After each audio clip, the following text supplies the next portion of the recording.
محمد کے احکام کے مطابق جینے مرنے کا نام عبادت ہے۔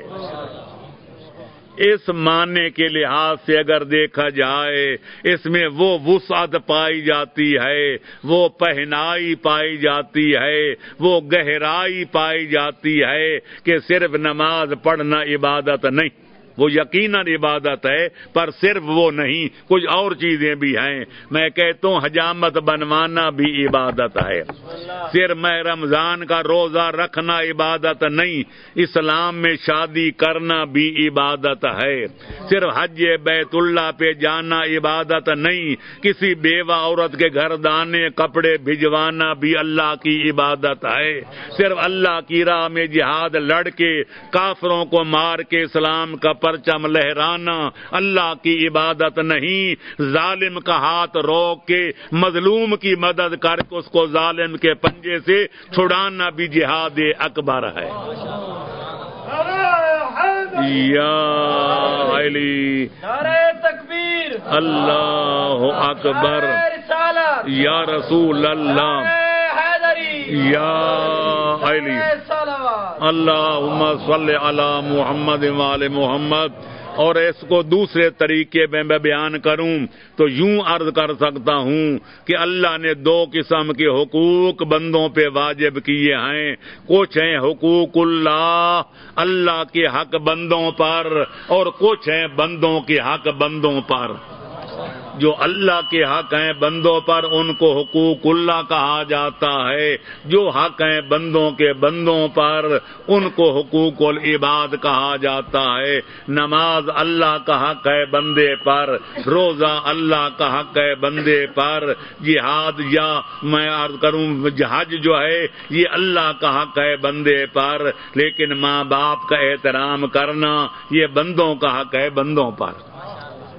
ماں باپ کے لیے اولاد کے سروں پر شفقت کا ہاتھ پھیرنا یہ بندوں کا حق ہے بندوں پر، بیوی کا شوہر کی اطاعت کرنا یہ بندوں کا حق ہے بندوں پر، شوہر کا شفقت کر کے گھر والوں سے پیار و محبت سے پیش آنا یہ بندوں کا حق ہے بندوں پر، استاد کا احترام کرنا، استاد کا کام ہے شاگردوں کے ساتھ شفقت برتنا اور ان کو انسان کامل بنانا یہ بندوں کا حق ہے بندوں پر، پڑوسیوں کا حق پڑوسیوں پر، برادری کا حق برادری پر۔ تو جب دو قسم کے حق ہیں، عام لوگوں کا خیال ہے نماز بڑی عبادت، کوئی کہتے روزہ بڑی عبادت، میری ناچیز تحقیق یہ ہے کہ اتنا اللہ کا حق ادا کرنا عبادت نہیں جتنا مخلوق خدا کی خدمت کرنا بڑی عبادت ہے۔ یا علی، اسی بنا پر کسی شاعر نے کہا تھا عبادت بجز خدمت خلق نیست، بتسبیح و سجادہ او دلک نیست۔ تسبیح کے دانے پھیرنے کا نام عبادت نہیں، موٹے ڈھوٹے کپڑے پہننے کا، ٹاکیوں والے کپڑے پہننے کا نام عبادت نہیں، آبادی کو چھوڑ کر جنگلوں میں جا کر حق ہو کے نعرے لگانے کا نام عبادت نہیں، مصلی بچھا کے نوافل زیادہ پڑھنے کا نام عبادت نہیں۔ سوال پیدا حضرت پھر یہ فرمائے عبادت کیا ہے؟ کہتے سب سے بڑی عبادت خدمت خالق، کام آ خلق خدا کے کہ خدا کے نزدیک اس سے بڑھ کر نہ ہوئی ہے نہ عبادت ہوگی۔ یہی ہے عبادت، یہی دین و ایمان کے کام آئے دنیا میں انسان کے انسان۔ درد دل کے واسطے پیدا کیا انسان کو، ورنہ طاعت کے لیے کچھ کم نہ تھے کروبیاں۔ صلوات پڑھو محمد و آل محمد پر۔ لہذا کافروں کو مسلمان بنانا بڑی عبادت، بے ایمانوں کو مومن بنانا بڑی عبادت، جس سے وعدہ کیا جائے وعدے کی وفا کرنا بڑی عبادت، کوئی امانت رکھ جائے تو ادا کرنا بڑی عبادت، شریعت کے قانون کے مطابق حجامت بنوانا عبادت، زنا کاری سے بچنے کے لیے نکاح کا سہارا لینا اور نسل انسانی کی بقا کے لیے بطریق حلال کاروبار کرنا یہ سب سے بڑی عبادت۔ تو نتیجہ یہ نکلا کہ اللہ کے حکم کے مطابق مہد سے لے کر لحد تک روٹی کمانا ہو یا روٹی کھانا ہو، مہمان کی خدمت کرنا ہو یا یتیم کے سر پر ہاتھ پھیرنا ہو، یہ سارے اللہ کی عبادات کے زمرے میں شامل ہیں، اور سب سے بڑی عبادت مخلوق خدا کو فائدہ پہنچانا ہے۔ یہی وجہ ہے میرے سنی شیعہ بھائیوں کہ جب پیغمبر اسلام سے پوچھا گیا کہ یا رسول اللہ من خیر الناس، آپ کی پوری امت میں سے سب سے زیادہ بہتر بندہ کون ہے؟ فرمایا انفع الناس للناس، میری امت میں سب سے زیادہ بہتر بندہ وہ ہے جو سب سے بڑھ کر بندوں کو فائدہ پہنچائے۔ اور مولا کائنات حیدر قرار سے پوچھا گیا مولا من شر الناس، سارے بروں سے بڑھ کر برا بندہ کون ہے؟ فرمائے جو اللہ کے بندوں کو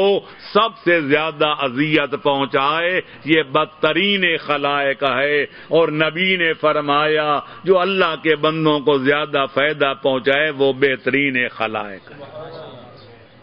اللہ ہمیں توفیق عطا فرمائے کہ چھوٹی عبادت جو اللہ کا حق ہے وہ بھی ادا کریں، اور بڑی عبادت جو اللہ کے بندوں کا حق ہے ہماری گردنوں پر وہ بھی ادا کریں۔ تو لہذا یاد رکھو میرے دوستو، مختصر کروں کہ کافروں کو مسلمان بنانا تو بڑی عبادت ہے، مسلمانوں کو کافر بنانا عبادت نہیں شقاوت ہے۔ بے ایمانوں کو مومن بنانا عبادت ہے، مومنوں کو بے ایمان بنانا شیطنت ہے، لڑنے والوں کو منانا اللہ کی عبادت ہے، منے ہوئے بھائیوں کو لڑانا شیطان کی اطاعت ہے۔ لہذا غریبوں کی مدد کرنا اللہ کی عبادت ہے، تے غریبوں کے حق پہ پامال کرنا، ڈاکہ ڈالنا یہ شیطان کی عبادت ہے۔ تو اللہ کا بندہ وہ ہے جو اللہ کے بندوں کو فائدہ پہنچائے، شیطان کا بندہ وہ ہے جو اللہ کے بندوں کو ضرر و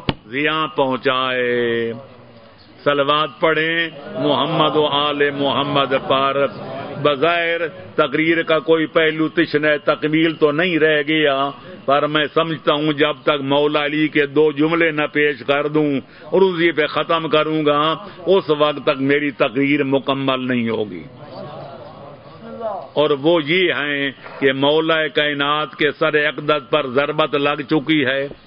مولا چند گھنٹوں کے مہمان ہیں اور حکم دیتے ہیں کہ کوفے میں جتنے میرے نام لیوے ہیں، مجھ سے قرابت رکھنے والے یا ایمانی تعلق رکھنے والے سب کو بلایا جائے۔ چنانچہ مولا کے حکم کی تعمیل کی جاتی ہے، سارے مولا کے جاننے پہچاننے والے اظہار عقیدت کرنے والوں کو اکٹھا کیا جاتا ہے، تو مولا کو ان پر نظر ڈالتے ہیں، اور نظر ڈالنے کے بعد کمزور آواز کے ساتھ چند نصیحتیں فرماتے ہیں، کوئی توحید کے بارے میں، کوئی رسالت کے بارے میں، کوئی نماز و زکوٰۃ وغیرہ کے بارے میں۔ اور جب حق الناس پر مولا پہنچتے ہیں تو مولا نے 2 جملے فرمائے تھے جو آج بھی نہج البلاغہ میں موجود ہیں اور پوری کائنات کی نفسیات کی کتابوں پر بھاری نظر آتے ہیں۔ فرماتے ہیں عاشر الناس معاشرتن اذا غبتم ہنو الیکم وَإِذَا مِتُّمْ بَكَوْا عَلَيْكُمْ۔ بات ختم۔ فرمایا میں علی تمہیں حکم دیتا ہوں،